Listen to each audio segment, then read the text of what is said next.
Hello, I'm a children's book illustrator. I work as a freelancer at home. My husband and his friend are running a company together, and they make good money. My husband and I live with my father-in-law. Honestly, it's not easy to live with him. I have to pay attention to lots of more things as we live with a senior. People around me say that I'm great. What's so great about having a father-in-law at home? Actually, there's a behind story. Tragic family history. My father-in-law is not doing well, to the point where you can't move. Not long after my husband and I got married, he collapsed from a brain hemorrhage, and he was also diagnosed with a stroke. Since then, he has not been able to move around by himself, so of course, he cannot continue his daily life without the help of others. I didn't mean to live with my sick father-in-law from the beginning. We didn't have a choice. My husband is the youngest of 4 siblings, and he has 2 older brothers and 1 older sister. My husband says he's been the annoying one in the family since he was a child, to his mother, brothers, and sister. According to my husband, my mother-in-law thought her family was ideal because she already had 2 strong sons and a daughter who would support the family. So, she wasn't thrilled when she had an unplanned 4th child.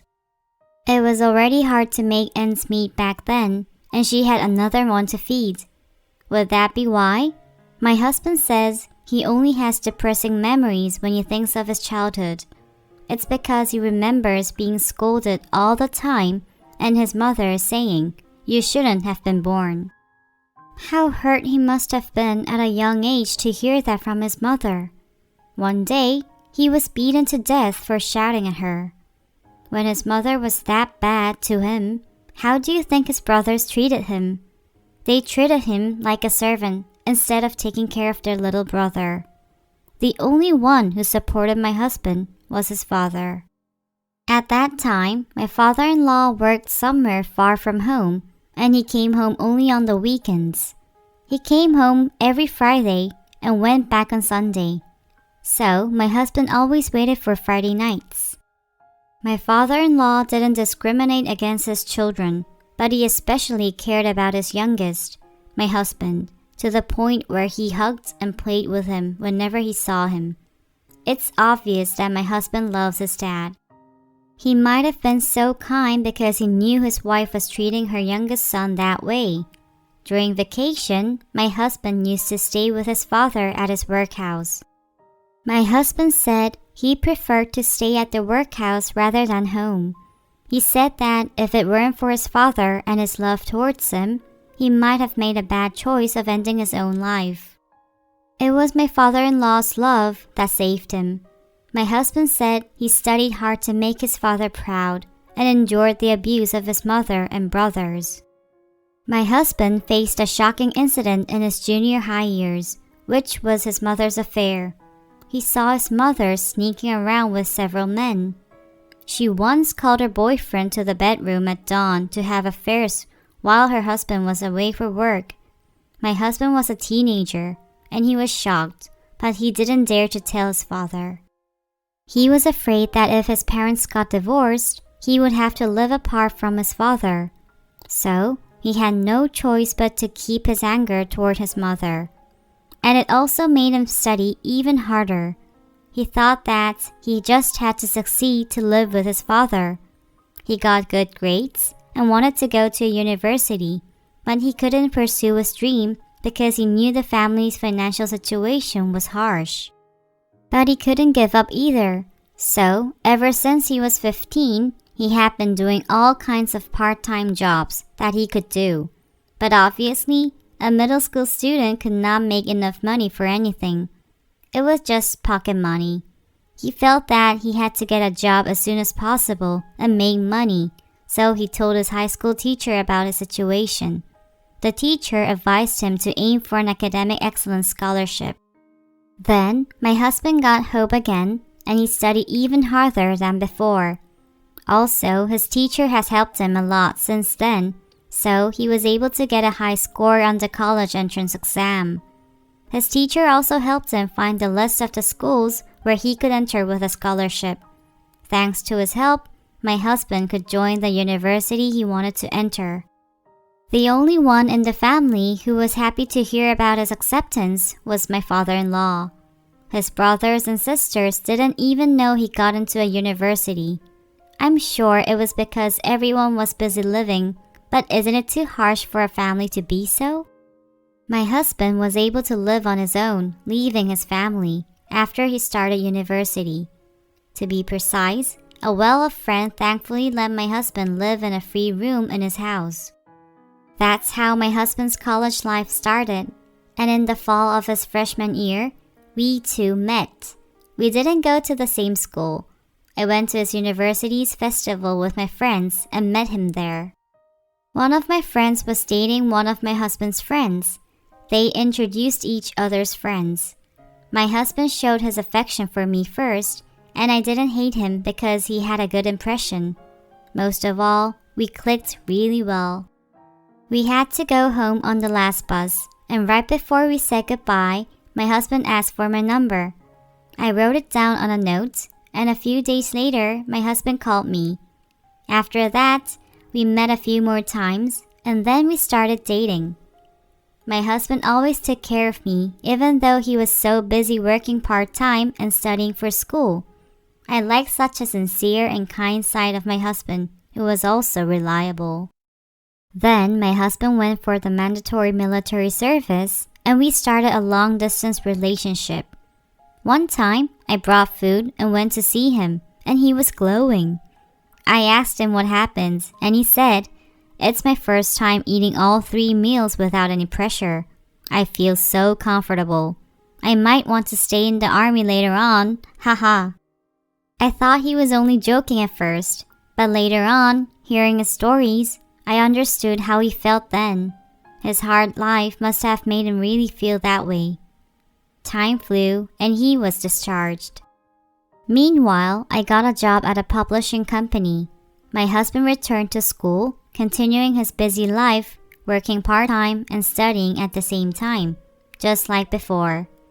Then one day, he said he wanted to start a business with a friend during his last university semester. Besides, he wanted to drop out to concentrate on the business. Of course, I went against it. There's no guarantee that his business will turn out well. If he drops out now, it would be hard to get a job later. But he was confident and eventually dropped out from school despite my dissuasion. We fought a lot and spent nearly a month without talking to each other. But watching him struggling to make his business, I couldn't help but to support him.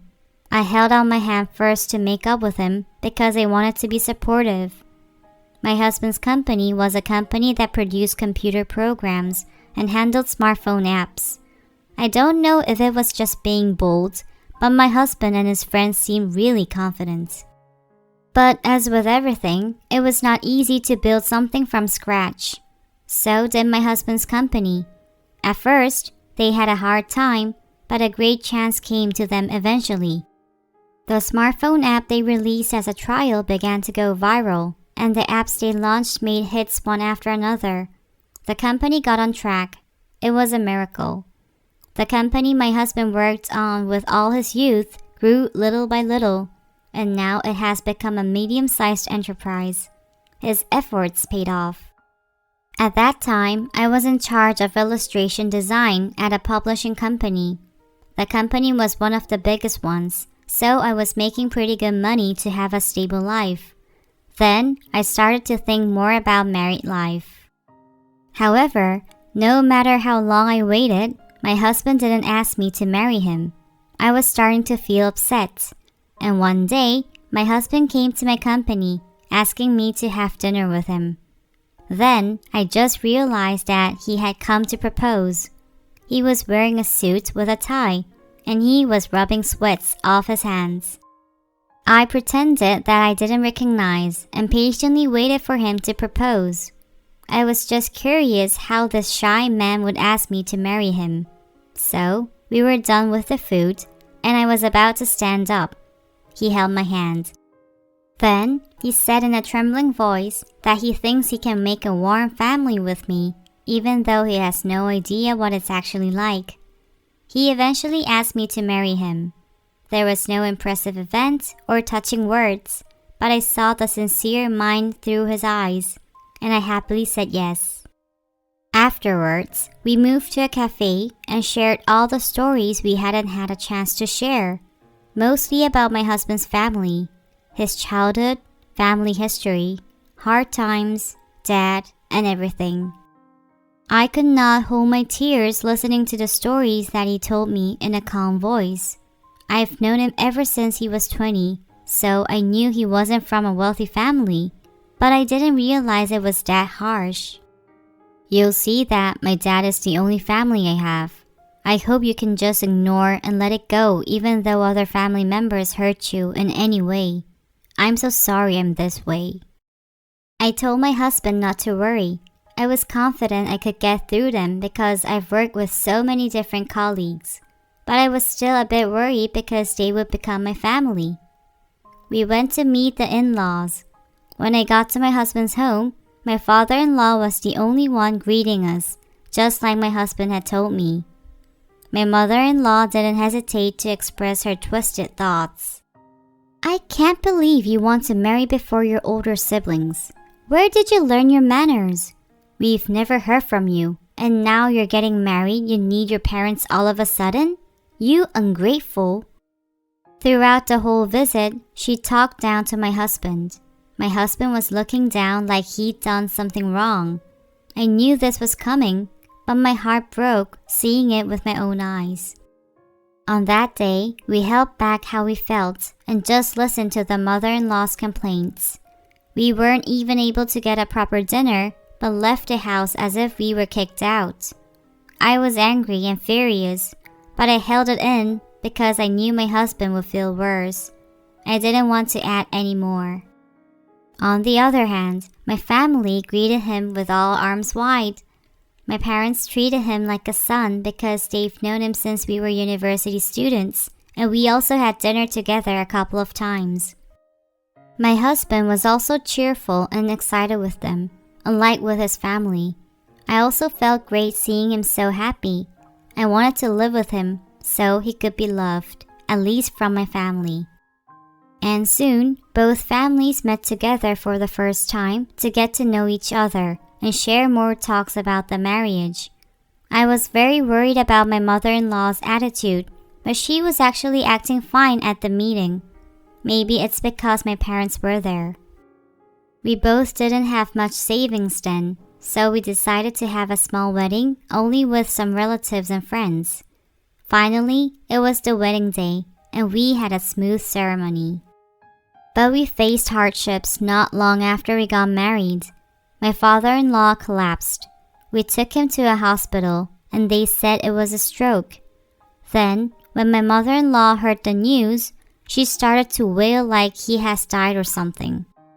What have I done so bad in the previous life? Now I have to take care of him?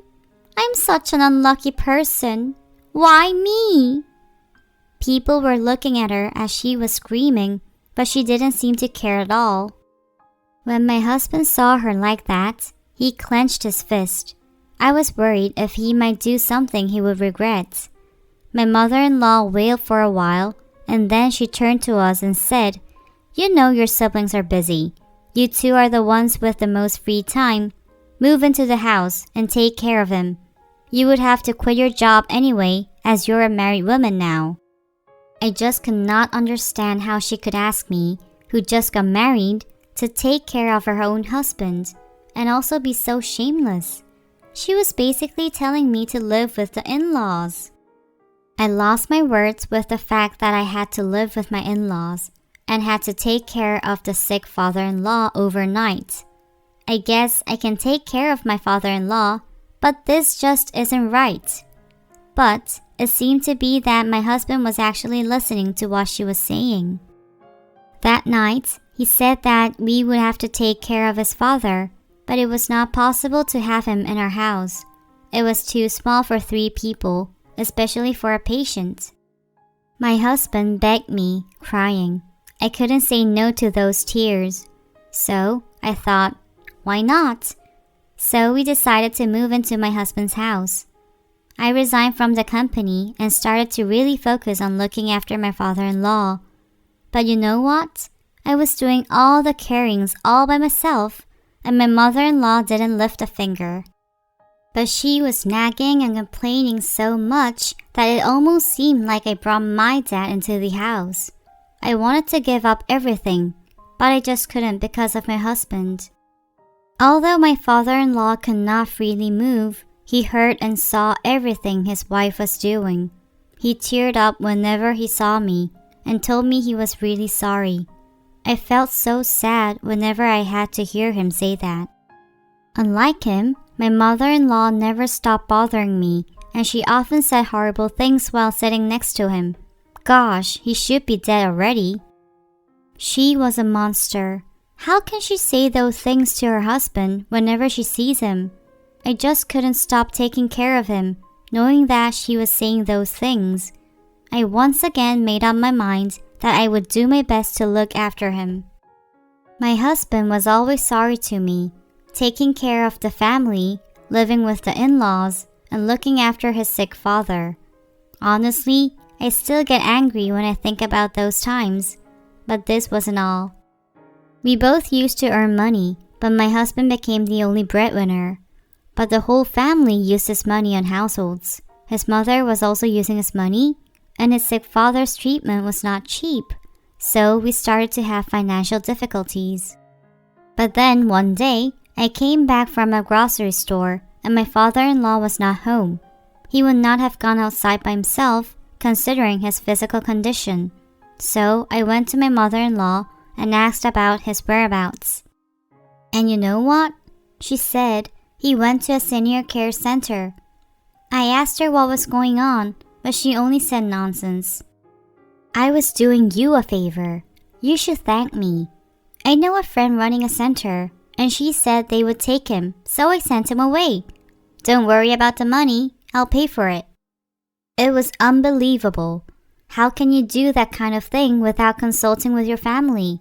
I called my husband right away and told him about this, and he came running. He put pressure on her to tell him where his father was, but she didn't talk. No matter how much we coaxed her, she just didn't open her mouth. And soon, I witnessed my mother-in-law's affair just as my husband told me. She had her boyfriends in the house. She was so pathetic bringing so many guys from somewhere. I even felt sick hearing those dirty sounds from the master bedroom every night. That's the first time I ever felt that I want to murder someone. I just couldn't take it anymore, so I had to find my husband, insisting we move out of the house. He was on the same page, but we just didn't have enough money to get another house. We had no choice but to bear to live with her. And a year went by. Meanwhile, my husband searched every single senior center in Korea, trying to find his father. But we couldn't find him. But then, one day, things turned 180 degrees. It was the weekend the mother, my husband, and I was all in the house. Then we had a visitor. I went to the door, and there was an old man, about the age of my father-in-law. I thought he could be one of the elders of the family, so I called my husband and asked if he knew him, but he said he didn't. Then the stranger went, "Are you Jake?" calling my husband's name. My husband said yes. Then he went, "So, you must be Mary, Jake's wife." He knew my name. I said yes. Then the old man grabbed my hand and started to cry. My mother-in-law came to the door when she heard him. Then, all of a sudden, the man furiously grabbed her hair. She started to scream, yelling she was dying. My husband managed to separate the two. The old man was still angry. "Damn you! How dare you leave your husband behind and live like this? You deserve 1,000 punishments." The man cursed at my mother-in-law and grabbed my husband's hand. "Jake, let's go. Let's go find your father." My husband started to get agitated by his words. Then he came back with a car key and put the old man and me into the car. When my mother-in-law saw him, she said, "That crazy old man knows nothing." My husband started the car anyway. I said we should know the whole story before we went, but he insisted on going right away. My husband drove to the address the old man gave him. I was still skeptical. But then, the old man started to talk. My father-in-law and he used to be fellow soldiers back in the days. The old man was being harassed by other soldiers and decided to die one day. Then, my father-in-law stopped him from killing himself. He had said, "You should not end your life because of those bastards. Live and take revenge instead. Show them you can have a great life. That's what they are afraid of the most." The old man said he came to his senses when he heard those words. So, from that day on, he was determined to live his own life. My father-in-law stayed by the old man's side until the day he was discharged from the army, and they became brothers. However, not long after the discharge, the old man's family moved to the US. He could not keep in touch as he was too busy making his living. That was how they lost contact. Then, after retirement, he had some time to look back and visit Korea because he missed my father-in-law. He managed to reunite with him after asking for his news here and there. I think it was around the time my husband and I got married. They've been talking on the phone and exchanging letters for a while since then, but they suddenly lost contact again. I think it was the time my father-in-law collapsed, but recently he got a letter from my father-in-law, and he came to Korea right away after seeing the letter. The address that we're heading to was the address written in the letter. It was filled with crooked letters, but he said he couldn't stand it after reading it. The letter said that my mother-in-law conspired with her boyfriend and sent him to a remote nursing home, and she cut off contact with his youngest son and wife, who were the only ones taking care of him. My father-in-law asked him to find the youngest son and his wife and visit them. The letter seemed to have been sent with the help of a student who came to the nursing home to do volunteer work. The old man thought about calling home or writing a letter to our house first, but he eventually came to our house himself because he was worried that the mother would do something before we got the news. My husband, who heard the whole story, pulled up the car and cried for a while. I tried to comfort my husband, but ended up crying with him. She was the worst. We were able to find a nursing home in the woods after a long drive where his father was, but the nursing home said they couldn't let him out. Not without the consent of his mother. We had to call the police. Then, we showed them the letter the old man got and explained what was going on. After so many turns, we were finally able to meet with his father. When we saw him coming out in a wheelchair, my husband and I ran and hugged him and cried like a child, and so did his father. Everyone there shed tears at sight. My father-in-law seemed to have gotten a lot better in the meantime. I heard he worked hard in rehabilitation to survive. We moved him to a nursing home in Seoul. Then, the old man helped us get a good lawyer to sue the evil mother. We consulted with a lawyer, and he said we could sue my mother-in-law for neglect and abuse. It wasn't easy for my husband to sue his own mother, but he eventually decided to sue her. I also decided to follow my husband's wishes, but it was a bit awkward to sue someone who lives in the same house. It was obvious that the house would feel more like hell from now on. I didn't have anywhere to go, but then, unexpectedly, the old man insisted on giving us his apartment. It was hard to manage the place as he was living in the States anyway. It was empty, so we could move in anytime. He let us use the place until we saved money and got our own place. But we couldn't say yes right away, could we? Apartments in Seoul are worth hundreds of millions of dollars just to rent. When we didn't talk with a troubled look, the old man put one condition, that we take care of his old friend. He will put a patient's bed and necessary medical supplies in the master bedroom, and he told us to take care of my father-in-law with all our hearts. He added that, as my father-in-law is the lifesaver of his, he has to do this to make him feel better. The old man convinced us in the end. We moved into the apartment with my husband's father. A few days later, my mother-in-law called my husband. She found out she was sued. And then she told us another piece of news. My father-in-law asked for a divorce. In addition, he claimed alimony for adultery from all her boyfriends. And he put up the house that she's living in for sale. She was begging my husband to turn his father's mind. Of course, my husband said no. But do you know what's more funny? When the siblings heard that their father asked for alimony from the boyfriends, they all came to my house to ask for a piece of it. They also brought sweets and snacks with them. They were saying their business is going nowhere. Their children need more money for education and all those excuses. My father-in-law told them to get the hell out of the house before he dumped something on them. Then they suddenly came to their real selves and made a fuss about money. I couldn't take it anymore and called the police. They were just like their mother. Oh, by the way, we just received a ruling on my mother-in-law. The abuse was applied, but she didn't get many months. But my husband didn't seem comfortable at all. I understand. It's his mother, after all. As I said before, I'm working as a freelance fairy tale illustrator under contract with my previous partner. I'm working from home so I can take care of my father-in-law. Honestly, it's not easy to take care of the house, my father-in-law, and my work. But the welfare policy in Korea is good, so the institution has been sending us a helper. My husband's turbulent family history ended with a happy ending. All these incidents made me think that one good deed can return as a great blessing. I'm going to take good care of my father-in-law and family, living happily ever after, and being a great supporter of my husband as well.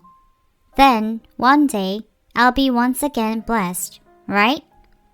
Please leave me support and good advice in the comments. Likes and subscriptions are a big help to me. I hope you have a great day today.